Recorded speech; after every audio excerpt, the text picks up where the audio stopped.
Hi hello ಎಲ್ಲರಿಗೂ ನಮಸ್ತೆ. ನೀವು ನೋಡ್ತಾ ಇದ್ದೀರಾ info with Vicky YouTube channel. ನೀವೇನಾದರೂ ಬಾಡಿಗೆ ಮನೆಯಲ್ಲಿ ವಾಸಿಸ್ತಾ ಇದ್ದೀರಾ? ಹಾಗಿದ್ದರೆ ನಿಮಗೆ ರಾಜ್ಯ ಸರ್ಕಾರದಿಂದ ಒಂದು ಭರ್ಜರಿಯಾದಂತಹ ಗುಡ್ ನ್ಯೂಸ್ ಬಂದಿದೆ. ಏನು ಆ ಭರ್ಜರಿ ಗುಡ್ ನ್ಯೂಸು? ನೀವೇನಾದರೂ ಆ ಸೌಲಭ್ಯ ಪಡ್ಕೋಬೇಕು ಅಂತಂದರೆ ಏನು ಮಾಡಬೇಕು? ಈ ರೀತಿಯಾದಂಥ ಎಲ್ಲ ಇನ್ಫಾರ್ಮೇಷನ್ ಸಹ ಈ ವಿಡಿಯೋದಲ್ಲಿ ನೋಡೋಣ. ನಿಮಗೆ ಇನ್ಫಾರ್ಮೇಷನ್ಗಳು ಗೊತ್ತಾಗಬೇಕು ಅಂತಂದರೆ ವಿಡಿಯೋನ ಫುಲ್ಲು ನೋಡಿ, ಮಧ್ಯ ಸ್ಕಿಪ್ ಮಾಡಬೇಡಿ. ಹಾಗೆ ನಮ್ಮ ಚಾನಲ್ಗೆ ಯಾರು ಇನ್ನೂ ಸಬ್ಸ್ಕ್ರೈಬ್ ಮಾಡಿ ಬೆಲ್ಲೈಕನ್ನಲ್ಲಿ ಆಲ್ನ ನೋಟಿಫಿಕೇಷನ್ ಕ್ಲಿಕ್ ಮಾಡ್ಕೊಂಡಿಲ್ವೋ ಅವರು ಮರಿದೇನೆ ಸಬ್ಸ್ಕ್ರೈಬನ್ನು ಮಾಡ್ಕೊಳ್ಳಿ. ಯಾಕಂದರೆ ನಾನು ಹಾಕೋ ಈ ರೀತಿ ಎಲ್ಲ ಗೌರ್ಮೆಂಟ್ ಅಪ್ಡೇಟ್ಸ್ಗಳು ನಿಮಗೆ ಫಾಸ್ಟಾಗಿ ಫ್ರೀಯಾಗಿ ಮೊಬೈಲ್ ನೋಟಿಫಿಕೇಷನ್ ಮುಖಾಂತರ ಬರುತ್ತೆ. ಅದನ್ನ ಕ್ಲಿಕ್ ಮಾಡಿ ಎಲ್ಲ ರೀತಿಯ ಗೌರ್ಮೆಂಟ್ ಅಪ್ಡೇಟ್ಸ್ನ ಫಾಸ್ಟಾಗಿ ಪಡ್ಕೋಬೋದು. ಹಾಗಾಗಿ ಮರಿದ ಸಬ್ಸ್ಕ್ರೈಬನ್ನು ಮಾಡಿ ಅಂತ ಹೇಳ್ತಾ ನಿಮಗೆ ಡೈರೆಕ್ಟ್ ಇನ್ಫಾರ್ಮೇಷನ್ ತಿಳಿಸ್ಕೊಡ್ತೀನಿ ನೋಡಿ. ನೀವೇನಾದರೂ ಬಾಡಿಗೆ ಮನೆಯಲ್ಲಿದ್ದೀರಾ ಅಂತ ಹೇಳಿದ್ರೆ ರಾಜ್ಯ ಸರ್ಕಾರದಿಂದ ಒಂದು ಭರ್ಜರಿಯಾದಂತಹ ಗುಡ್ ನ್ಯೂಸ್ ಬಂದಿದೆ. ನೀವೇನಾದರೂ ಆ ಸೌಲಭ್ಯ ಪಡ್ಕೋಬೇಕು ಅಂದರೆ ಏನು ಮಾಡಬೇಕು ಅಂತ ನಿಮಗೆ ತಿಳಿಸ್ಕೊಡ್ತೀನಿ ನೋಡಿ. ಹಾಗೆ ತಿಳಿಸ್ಕೊಡೋಕ್ಕೆ ಮುಂಚೆ ಯಾರು ಇಂಥ ಇಂಪಾರ್ಟೆಂಟ್ ವಿಡಿಯೋಗೆ ಲೈಕ್ ಕೊಟ್ಟಿಲ್ವೋ ಹಾಗೆ ಒಂದೊಂದು ಲೈಕ್ನ ಕೊಟ್ಬಿಡಿ. ಆಯ್ತಾ ಲೈಕು? ಬನ್ನಿ ಈಗ ವಿಡಿಯೋನ ಶುರು ಮಾಡೋಣ. ನೀವು ಬಾಡಿಗೆ ಮನೆಯಲ್ಲಿರೋರೆಲ್ಲರೂ ಸಹ ಪ್ರತಿಯೊಬ್ಬರು ಸಹ ಗೃಹಜ್ಯೋತಿ ಯೋಜನೆಯನ್ನು ಬಳಸ್ತಾ ಇದ್ದೀರಾ? ಕೆಲವರು ಬಳಸ್ತಾ ಇರ್ತೀರಾ, ಕೆಲವರು ರಿಜಿಸ್ಟರನ್ನು ಮಾಡ್ಕೊಂಡಿರುವಂತಹ ಬಾಡಿಗೆ ಮನೆಯನ್ನು ಖಾಲಿ ಮಾಡಿರ್ತೀರ.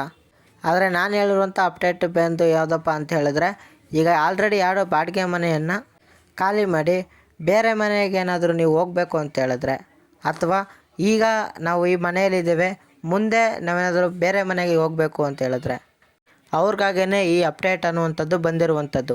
ಯಾಕಪ್ಪ ಅಂತ ಹೇಳಿದ್ರೆ, ನೀವೇನಾದರೂ ಗೃಹಜ್ಯೋತಿ ಯೋಜನೆಯಲ್ಲಿ ಅಡಿಯಲ್ಲಿ ಏನಾದರೂ ಹೆಸರು ರಿಜಿಸ್ಟರನ್ನು ಮಾಡಿಸಿದ್ರೆ ನಿಮ್ಮ ಆಧಾರ್ ನಂಬರ್ ಏನಾದರೂ ಕೊಟ್ಟು ಬೇರೆ ಮನೆಗಳಿಗೆ ನಿಮ್ಮ ಆಧಾರ್ ಸಂಖ್ಯೆಯನ್ನು ತಗೋತಾ ಇರಲಿಲ್ಲ. ಒಂದು ಆಧಾರ್ ಕಾರ್ಡ್ಗೆ ಒಂದು ಮನೆಯನ್ನು ಲಿಂಕ್ ಮಾಡೋವಂಥ ಅವಕಾಶವನ್ನು ರಾಜ್ಯ ಸರ್ಕಾರ ಕೊಟ್ಟಿತ್ತು. ಆದರೆ ಇದೀಗ ಏನಪ್ಪ ಮಾಡಿದೆ ಅಂತ ಹೇಳಿದ್ರೆ, ಅದರಲ್ಲಿ ಚೇಂಜಸನ್ನು ಮಾಡಿದೆ. ಆ ಚೇಂಜಸ್ ಮಾಡಿರೋ ಪರಿಣಾಮವಾಗಿ ಯಾರು ಬಾಡಿಗೆ ಮನೆಯಲ್ಲಿ ವಾಸಿಸ್ತಾ ಇದ್ದಾರೋ ಅವರಿಗೆ ತುಂಬಾ ಯೂಸ್ ಆಗಿದೆ. ಏನು ಯೂಸ್ ಆಗ್ತಾಯಿದೆ ಅಂತ ಹೇಳಿದ್ರೆ, ನೀವು ಬಾಡಿಗೆ ಮನೆಯನ್ನು ಖಾಲಿ ಮಾಡುವಂಥ ಸಂದರ್ಭದಲ್ಲಿ ನಿಮ್ಮ ಹೆಸರಲ್ಲಿ ರಿಜಿಸ್ಟರ್ ಆಗಿರುವಂತಹ ಗೃಹಜ್ಯೋತಿ ಯೋಜನೆಯನ್ನು ನೀವು ಆಧಾರ್ ಲಿಂಕ್ ಸೌಲಭ್ಯವನ್ನು ಮಾಡ್ಕೋಬೋದಾಗಿರುತ್ತೆ. ಈ ರೀತಿಯಾಗಿ ನೀವು ಆಧಾರ್ ಲಿಂಕ್ ಸೌಲಭ್ಯವನ್ನು ಉಪಯೋಗಿಸ್ಕೊಂಡು ನೀವು ಮುಂದೆ ಬೇರೆ ಬಾಡಿಗೆ ಮನೆಗಾರು ಹೋಗ್ಬೋದು ಅಥವಾ ಸ್ವಂತ ಮನೆಗೆ ಹೋಗಿರ್ಬೋದು, ಅಲ್ಲಿ ನೀವು ರಿಜಿಸ್ಟರ್ನ ಮಾಡಿಸ್ಕೊಂಡ್ರೆ ಅಪ್ಲಿಕೇಶನ್ ತೊಗೊಳುತ್ತೆ. ಅಲ್ಲಿಗೆ ನಿಮ್ಮ ಗೃಹಜ್ಯೋತಿ ಯೋಜನೆಯಡಿ ಅಪ್ಲಿಕೇಶನ್ ಕಂಟಿನ್ಯೂ ಆಗುತ್ತೆ. ಮೊದಲೆಲ್ಲ ಗೃಹಜ್ಯೋತಿ ಲಿಂಕ್ ಸೌಲಭ್ಯ ಇಲ್ಲದೇ ಇರೋ ಕಾರಣದಿಂದಾಗಿ ಸುಮಾರು ಜನಕ್ಕೆ ಬಾಡಿಗೆ ಮನೆಯಿಂದ ಬಿಟ್ಟು ಹೋದಂಥವ್ರಿಗೆ ಈ ಯೋಜನೆ ಲಾಭ ಸಿಕ್ಕಿರಲಿಲ್ಲ.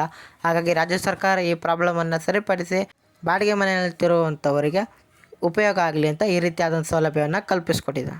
ಆಪ್ಷನ್ ಏನೋ ಅವೈಲೇಬಲ್ ಮಾಡಿಕೊಟ್ಟಿದ್ದಾರೆ, ಆದರೆ ಅದನ್ನು ನೀವು ಹೇಗೆ ಪಡ್ಕೊಳ್ಳೋದು ಅಂತ ಯೋಚನೆ ಮಾಡ್ತಾಯಿದ್ದೀರಾ? ಯೋಚನೆ ಮಾಡಬೇಡಿ.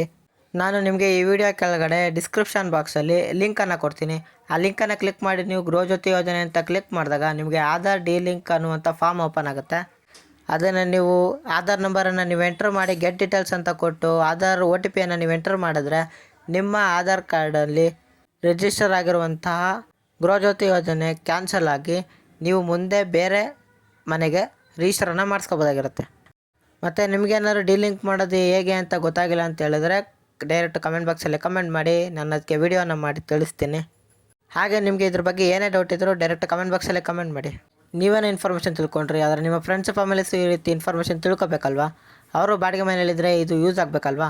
ಹಾಗಿದ್ರೆ ಮರಿದೇ ವಿಡಿಯೋನ ಶೇರ್ ಮಾಡಿ, ಅವ್ರಿಗೂ ಸಹ ತುಂಬಾ ಯೂಸ್ ಆಗುತ್ತೆ ಅಂತ ಹೇಳ್ತಾ ವಿಡಿಯೋ ಇಷ್ಟ ಆಗಿದ್ದರೆ ಹಾಗೆ ಒಂದೊಂದು ಲೈಕನ್ನು ಕೊಟ್ಬಿಡಿ.